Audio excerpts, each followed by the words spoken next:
여러분 오늘 성경을 공독한 걸 읽어보시면서 여러분 어떤 유사한 내용이 생각나지 않아요? 읽어보시면서 이건 어떤 내용과 유사하다. 우리가 지난 시간에 나눴는데 2장에서 여러분들이 보시게 되면 어떤 사건과 유사합니다. 어떤 내용일까요, 여러분? 생각 안 나신데요? 몇 개월밖에 안 됐는데 이 내용을 잘 보게 되면 2장에 나오는 가나 혼인잔치의 내용과 흡사한 내용입니다. 가나 혼인잔치가 어떤 내용이 있어요? 잔치집에 포도주가 떨어졌습니다. 예수님께서 어머니가 조인들을 불러다가 예수께 가라 그래요. 그분이 해결할 것이다. 예수님이 아직 내 때가 이르지 아니했다고 그 부탁을 거절해 버립니다. 그런 다음에 또 얼마 안 돼서 다시 포도주를 만들어 주세요. 실제 내용이 처음에 안 된다, 하지 못하겠다 그러신 다음에 결국은 포도주를 만들어 주십니다.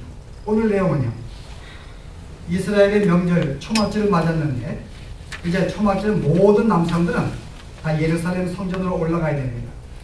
그래서 이제 실은 형제들과 제자들이 올라갑시다. 그때 예수는 뭐라 그래요? 올라가지 못하겠다는 거예요. 아직 내 때가 이르지 않았기 때문에. 그런데 또 올라가세요. 올라가지 못하겠다 하신 다음에 안 올라가셔야 되는데 그 다음에 제자들이 떠나자마자 곧장 또 올라가십니다. 뭔가 내용이 흡사하죠, 그죠? 여러분이 이 전반적인 이 프레임의 아웃라인은 이게 뭘 말하고 있는지 2장을 잘 들으신 분들은 이 내용을 이해할 수 있습니다. 지금 여기 형제들과 제자들은 왜 올라가자는 거예요? 당신이 메시아입니다. 지금 당신이 많은 이적들을 행하고 있는데 진정으로 메시아로 이 땅에 오셨다면 당신은 숨기지 아니하고 드러내는 게 옳습니다. 그래야 사람들이 보고 당신을 따를 텐데 이렇게 갈릴리 시골에 이렇게 있어서 당신 머무지 말고 이참에 모든 이스라엘 백성이 모이는 예루살렘으로 함께 올라가십시다. 거기에서 당신의 능력이 당신이 어떤 분인지를 마음껏 보이시면 많은 사람이 당신의 메시아를 믿고 따를 게 아닙니까? 라고 말한 거예요. 예수님이 못 가겠다는 것입니다. 왜 못 가겠다는 거? 어쨌든 올라가시는 건데 제자들의 의도가 뭐였어요? 정말 이 초막절을 맞아서 명절을 맞아서 정말 이 명절의 의미가 무엇인지를 되새기고 어떤 그런 의미로 올라가자는 게 아닙니다. 당신의 스스로 메시아임을 증명하라는 것입니다. 그리고 혜택을 좀 보자는 거죠. 당신이 메시아이면서 많은 사람이 당신을 따르고 존경한다면은 당신은 금방 이렇게 추대를 받고 왕이 될 수도 있고 덩달아 우리들도 함께 거기에 덕을 볼 수 있는데 실은 그는 자기의 유익과 어떤 자기의 소원의 의미가 담겨있는 부탁의 말씀입니다. 그런데 공교롭게 2장에서는 예수님의 어머니가 간청하는데요. 여기는 누가 간청해요? 예수님의 형제들이 간청합니다. 그런데 그들에게 뭐라 그래요? 이들은 예수를 믿지 않는 자라고 말합니다. 여러분 성경 읽으셨어요? 보실래요? 5절에 이는 그 형제들이라도 예수를 믿지 아니함이라. 정말 예수님이 하나님의 아들이고 우리의 구세주 메시아인 것을 그들이 믿어서 예수님께 올라가서 당신의 모습을 증명하는 내용이 아닙니다. 그들은 믿지 않는 사람이었어요. 형제지만은 예수님의 메시아인 것을 믿지 않았습니다. 그럼 이들이 청한 것은 단순히 메시아에 대한 정말 메시아임을 드러내기 위한 목적으로 가드는 게 아니라 많은 기사와 이적을 행하는 걸 보고서 그것을 드러낸다면 자기들도 함께 그 영광의 자리에 참여할 수 있기 때문에 그 영광을 바라보고 지금 예수님을 꼬시는 것입니다. 예수님은 그 마음을 아셨어요. 나는 그런 의도로 올라가지 않겠다는 것입니다. 근데 올라가시는 것은 너희의 뜻에 따라서 너희의 욕구와 너희의 만족에 따라서 움직이는 것이 아니라 내가 지금 올라가는 것은 뭐라고요? 하나님의 뜻에 따라서 하나님 명령에 순종해서 가는 것이지 너희가 나에게 청해서 가는 것이 아니다. 하나님의 뜻이 뭔가요? 초막절은 여러분 구약에 보시면 이스라엘 3대 절기가 있습니다. 이 절기는 너희가 영원토록 지키라고 명합니다. 모든 남성들은 영원토록 지켜야 될 절기예요. 하나님 말씀의 명령이기 때문에 예수님은 그의 뜻에 순종해서 초막절은 올라가야 됩니다. 내가 아버지의 뜻에 순종해서 올라가는 것이지 그리고 거기에 올라가서 진정한 초막절의 의미가 무엇인지를 알리기 위해서 올라가는 것이지 너희의 요구와 너희의 뜻에 따라서 너희의 소원을 내가 반영시켜서 올라가는 것이 아님을 그들에게 알게 하기 위해서 어떻게 한다고요? 내가 따라가지 않겠다는 것입니다. 그러나 그 다음 보시면 여러분이 올라가세요. 10절 보세요.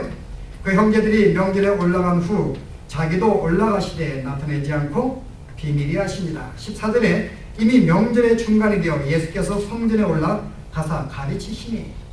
제일 마지막 절 보실래요? 37절에 명절 끝날 곧 큰 날에 예수께서 서서 외쳐 가라사대 누구든지 목마르거든 내게로 와서 마시라. 나를 믿는 자는 성경에 이른 것 같이 그 배에서 생수의 강이 흘러나리라 하시니. 좀 내용을 보시게 되면 이제 제일 처음에 초막절이 시작하게 된지라 얼마 안 남았다고 이야기합니다. 중간에 보면은 명절의 중간이 되었다고 말합니다.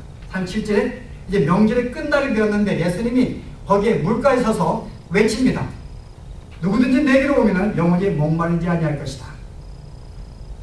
지금 계속 지금 이 초막절과 연관해서 계속 당신을 드러내시고 말씀하시는 그 모습을 볼 수가 있습니다. 그럼 이 내용을 이야기해서 여러분이 뭘 하셔야 돼요? 초막절의 의미가 무엇인지를 여러분이 먼저 발견해야지만이 오늘 이 7장의 내용을 이해할 수 있는 것입니다. 왜냐하면 7장에 초막절이 이 내용이 7번이 나와요. 초막절에 분명히 이 초막절이 무엇인지를 이해해야지만이 왜 이 초막절에 올라가셔서 당신을 그날의 영원한 생수요 나는 세상의 빛이라고 말씀하셨는가를 이해할 수 있는 것입니다. 자, 초막절이 뭘까요, 여러분? 오늘은 공부를 좀 하려고 합니다. 여러분이 다른 사람 다 놀러 갔는데 여러분 놀러 가지 못하고 또 이렇게 앉아 계셔서 속상할 줄 모르는데 게다가 공부까지 한다니. 이왕 못 간 건데 공부라도 하십시다. 그죠? 이스라엘은 3대 절기가 있습니다.